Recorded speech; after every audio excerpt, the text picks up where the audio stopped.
네, 스마트워치가 전 세계적으로 뜨거운 관심을 받으면서 관련 업체들의 경쟁도 아주 뜨겁습니다. 점차 다양한 스마트워치가 등장을 하고 있는데 어디까지 발전을 할 수 있는 걸까요? 자세한 내용을 전문가와 함께 알아보겠습니다. 청강문화산업대 모바일스쿨 박민우 교수 전화로 연결되어 있습니다. 교수님 안녕하십니까? 네, 안녕하세요. 네, 반갑습니다. 네. 요즘에 이 웨어러블 기기하면 대표적으로 이 손목에 차는 스마트워치를 많이 떠올리고 있는데요.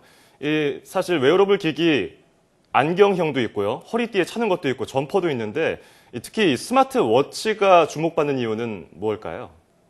예, 제가 보기에는 웨어러블 기기 중에 가장 친숙한 형태이기 때문이 아닐까 생각을 합니다. 이제 팔찌, 목걸이 이런 것도 있지만 이런 것은 남자들한테는 아직 어색하고요. 또 고글은 생소하고 일반적이지 않죠.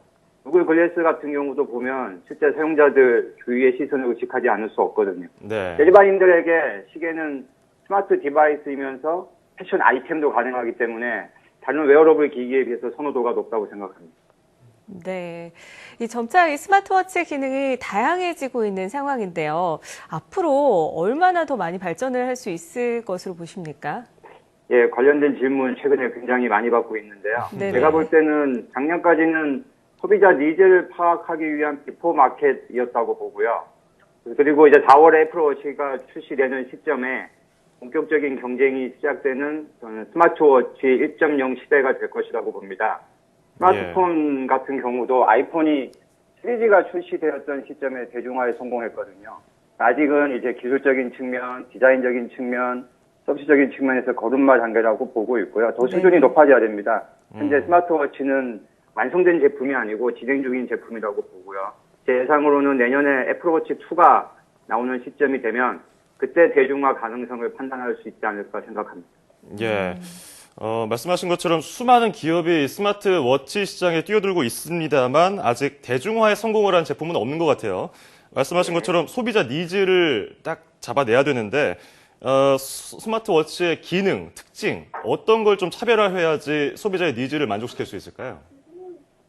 스마트워치를 웨어러블 디바이스 관점에서 볼 건지 기존 시계 산업 관점에서 볼 건지에 따라서 전략이 완전히 달라져야 된다고 보고요. 예. 웨어러블 관점에서 본다면 건강, 의료, 결제 등 다양한 서비스 연계가 핵심이 될 거고요.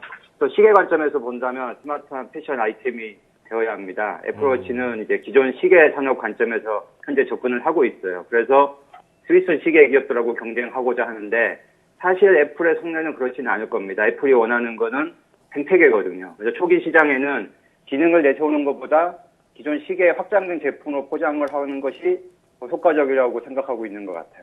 예, 그러니까 뭐 기기의 성격을 확실히 구분해야 될 것 같아요. 네, 사실 말씀하신 것처럼 이 소비자 욕구를 충족을 시키기 위해서는 기능뿐 아니라 포장적인 면도 추가가 돼야 할 텐데요.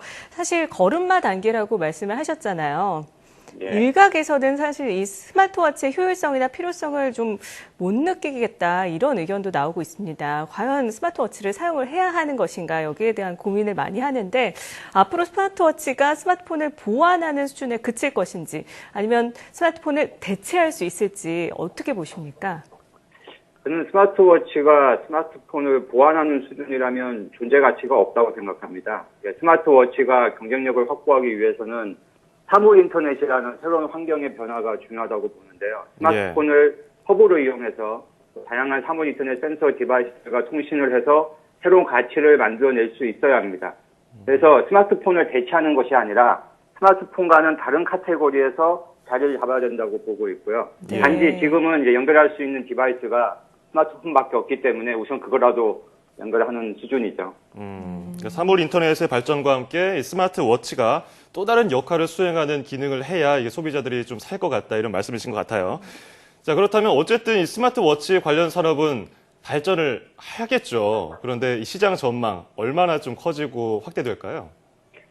스마트워치는 스마트폰과는 다르고요. 기술 혁신으로 기존 시계 시장을 붕괴하거나 이런 일은 없을 것 같아요. 오히려 기존 시계 산업의 시장 자체를 더 성장시킬 수 있는 계기가 될 거라고 보고요. 초기에는 스마트한 패션 아이템으로 접근하는 것이 효과적이겠지만 결국 스마트워치 산업의 성패는 관련 서비스 성장에 달려 있다고 봅니다. 네. 만약에 이제 모바일 앱이 없는 스마트폰 생각해 보시면 사용할 가치가 없죠. 그렇죠. 그래서 스마트워치도 헬스케어, 사물 인터넷, O2O, 결제 서비스 이런 거와 연계 확장이 스마트워치 산업을 성장시킬 수 있는 요인으로 보고요. 결국은 서비스와 생태계를 만드는데 어느 정도 시간이 걸릴지 여기에 성패가 좌우될 거라고 생각합니다. 네. 어떤 기능과 서비스가 조화를 이룰지 지켜보도록 해야겠습니다. 자, 지금까지 박민우 청각문화산업대 모바일스쿨 교수와 함께 이야기 나눠봤습니다. 오늘 말씀 고맙습니다. 감사합니다. 네, 스마트워치와 관련해서 다양한 논란이 있지만은 새로운 시장을 개척해 나가는 새로운 IT 기기라는 점은 틀림이 없어 보이죠. 네, 그렇습니다. 뭐든지 처음에는 시장에 진입하기 전에 논란도 있고요. 부족한 점이 있어서 어렵죠. 그래서 이 스마트워치의 발전을 더 기대하게 되는 게 아닌가 생각이 듭니다.